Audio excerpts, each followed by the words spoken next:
Imagine this. You're standing at the edge of a vast, glittering ocean. The water shimmers with promise, each wave cresting with the thrill of something just out of reach. A voice whispers, if only you had that one thing, success, love, wealth, then at last you'd be happy. So you wade in deeper and deeper, chasing the horizon. But no matter how far you swim, the horizon retreats. The water, once inviting, grows heavy. And yet you can't turn back. Why? Because desire is a siren song. It enchants us with the illusion of fulfillment, only to leave us stranded in an endless sea of wanting. The modern world worships at the altar of desire. Dream bigger, acquire more, never settle. But what if this very pursuit is a trap? What if the thing we believe will save us is the thing that enslaves us? Consider the paradox. Every goal you've ever reached once seemed like the key to happiness. Yet, how many of them delivered lasting peace? The promotion, the perfect relationship, the next purchase. Each victory fades, replaced by a new hunger. Like a dog chasing its tail, we mistake motion for meaning. The German philosopher Arthur Schopenhauer saw this with chilling clarity. Life swings like a pendulum between pain and boredom. Desire, he argued, is not a path to joy but a source of suffering. When unmet, it torments us with lack. When fulfilled, it leaves us hollow, already scanning the horizon for the next fix. But here's the urgent question. If desire is a trap, why can't we stop? Is it fear? The terror of standing still while the world races forward? Is it biology, some primal wiring that equates more with survival? Or is it something darker, a cultural spell that convinces us we're incomplete as we are? Look around. Advertisements whisper that you're lacking. Social media parades phantom versions of happiness. Even our ambitions, noble as they seem, often mask a deeper hunger, to outrun the void, to prove we matter. But what if the answer isn't ahead of you? What if it's not in the next conquest, but in a rebellion against desire itself? The waves keep rolling. The horizon still glitters. And you're left with a choice. Keep swimming or turn and face the truth. Why does desire control us so completely? To understand, we must first dismantle a modern myth, that desire is simply ambition, passion, or the natural drive to improve. But Schopenhauer saw deeper. Desire is not just a force. It is the force.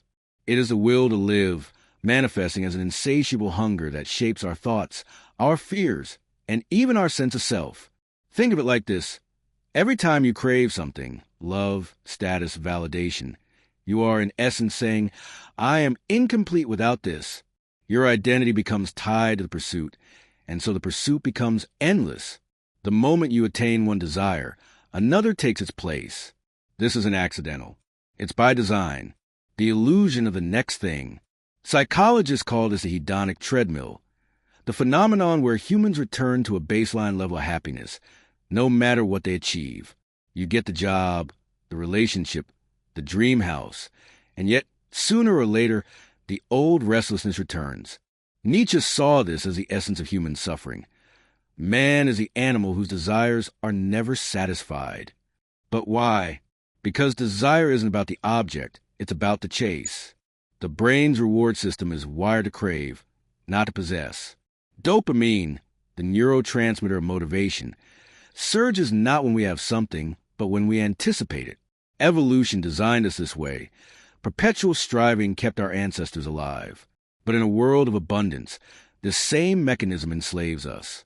We are addicts, mistaking the rush of pursuit for meaning. The cultural lie of more. Society amplifies this trap. Consumerism thrives on manufactured lack, convincing you that happiness is always one purchase away. Social media turns life into a highlight reel, making everyone else's existence seem fuller, brighter, more complete. Even spirituality gets commodified. Endless self-improvement gurus sell enlightenment as just another thing to acquire. Viktor Frankl, the Holocaust survivor and psychiatrist, warned of this vacuum. When we are no longer able to change a situation, we are challenged to change ourselves. But modern culture does the opposite. It tells us to keep changing our circumstances, hoping that this time fulfillment will stick. The prison of the self. The cruelest trick of desire is that it disguises itself as freedom. We believe we're choosing our goals, but are we?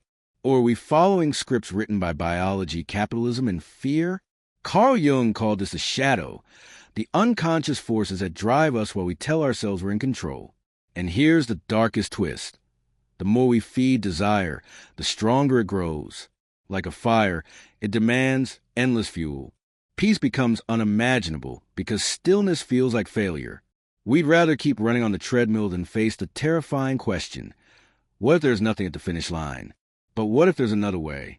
The world you live in is shaped by desire, but not in the way you think. Every choice, every societal structure, even your deepest regrets are tinted by the unrelenting hunger for more. But this isn't just about personal dissatisfaction. The consequences run deeper, silently warping reality itself. The personal toll, a life deferred. Consider how desire dictates time. You delay happiness. I'll be content when I get the promotion, when I find the right partner, when I finally have enough. But when never comes, psychologists call this the arrival fallacy, the illusion that reaching a goal will bring lasting fulfillment. Meanwhile, the present slips away, a mere stepping stone to a future that never satisfies. Even memory is corrupted. Nostalgia, once a sweet remembrance, becomes a torment.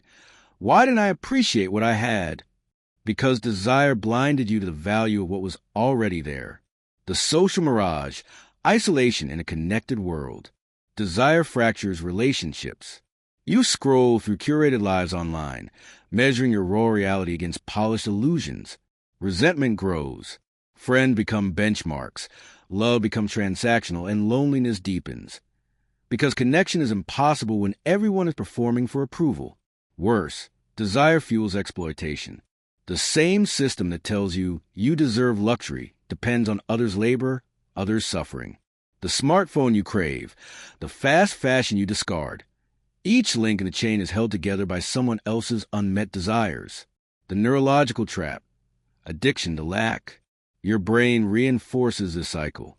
Every time you indulge a craving, whether for a notification, a purchase, or validation, you strengthen neural pathways that equate desire with reward. Over time, you don't just want things, you need the wanting itself. Studies on gambling and social media use reveal the same pattern. The anticipation of a win or a like becomes more addictive than the win itself. This is why abstinence rarely works. The problem isn't the object of desire, it's the wiring. You can quit sugar, delete apps, or renounce ambition. But the habit of craving remains. Another desire will take its place. The existential void, desire as a distraction. Beneath all this lies a real crisis. Desire masks a deeper terror. Pascal called it the infinite abyss, the silence that rushes in when we stop chasing. We fear that abyss, so we fill it with noise, new goals, new dramas, new hungers. But the abyss isn't the enemy. It's the truth we've been running from. There is no finish line. And here's the turning point. Once you see this, the entire game changes. The way out begins where all illusions end. When you finally stop swimming toward the horizon and let yourself float. Schopenhauer's solution was radical yet simple. Deny the will. But what does this mean for modern lives built on striving? Not monastic rejection, but a fundamental rewiring of perception. The escape lies not in attaining more, but in dismantling desire's power over you. The art of subtraction. Begin with this counterintuitive truth. Freedom grows in what you remove, not what you add. The Stoics practice premeditatio malorum, imagining life without what you crave. Try it now. Picture losing the very thing you're chasing. Feel the panic, then the quiet realization you'd survive. This isn't pessimism. It's emancipation from dependency. The present as protest. Desire lives in the future. Presence kills it. When you catch yourself thinking, I'll be happy when, interrupt it. Anchor into now through. Physical sensations, the weight of your body, sounds nearby. Mundane beauty, light on surfaces, the rhythm of breath. Micro-gratitudes for functioning senses, for simple shelter. This isn't mindfulness as self-help cliché. It's guerrilla warfare against the craving mind. The alchemy of perspective. Ancient Buddhists and modern neuroscientists agree. Suffering lies not in circumstance, but in your relationship to wanting. Try this experiment. 1. Identify a current desire. 2. Ask, do I want this or does the culture want it for me? 3. Imagine your 80-year-old self reflecting on this craving. The desire often shrinks under scrutiny, revealing its emptiness. The courage of enough. Our culture calls contentment laziness. Rebel anyway. Build moments where you consciously declare, this is sufficient. A meal without distraction. A walk without purpose. A day without acquisition. These become revolutionary acts in an economy built on your dissatisfaction. The wisdom of cyclical desire. Unlike avoidance or indulgence, try this third path. 1. Notice a craving arise. 2. Study its physical signature. Where do you feel it? How does it speak? 3. Let it pass like weather without obeying or fighting it. This creates what psychologists call cognitive diffusion. You're no longer the craving, just its observer. The rebellion isn't against desire itself, but against its tyranny. You'll still pursue goals, but now from abundance rather than lack. The horizon remains, but you're no longer drowning to reach it. Here is the secret that changes everything. Desire will never lead you to the lasting fulfillment you seek, because what you are truly seeking was never missing in the first place. The great paradox of human longing is this. We chase external things, success, love, validation, possessions, believing they will fill an inner void. But the void itself is an illusion. It is not a lack of something out there, but a misperception of what you already are, the lie of separation. Every desire is rooted in a single, fundamental mistake, the belief that you are incomplete, that happiness, peace, or meaning must be acquired from the world. But this is the oldest trick consciousness plays on itself. Schopenhauer glimpsed the truth when he wrote, every satisfaction is only temporary. It merely gives rise to a new desire, like alms thrown to a beggar to prolong his life today, so that his misery may be prolonged tomorrow. But he missed a final step, the realization that the beggar is not real, the end of seeking.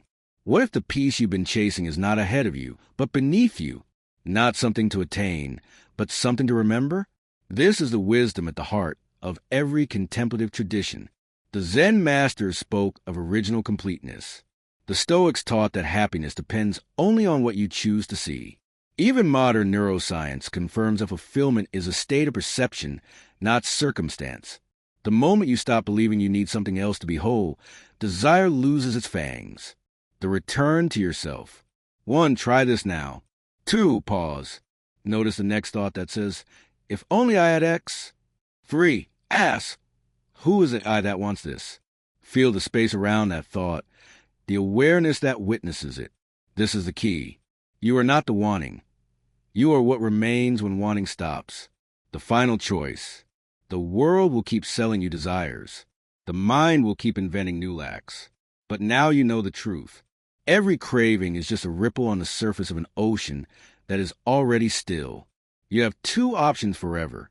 Keep chasing ripples, mistaking them for depth, or dive beneath them into what cannot be wanted, because it cannot be lost. The horizon was always a mirage. The ocean was always enough. Now you see,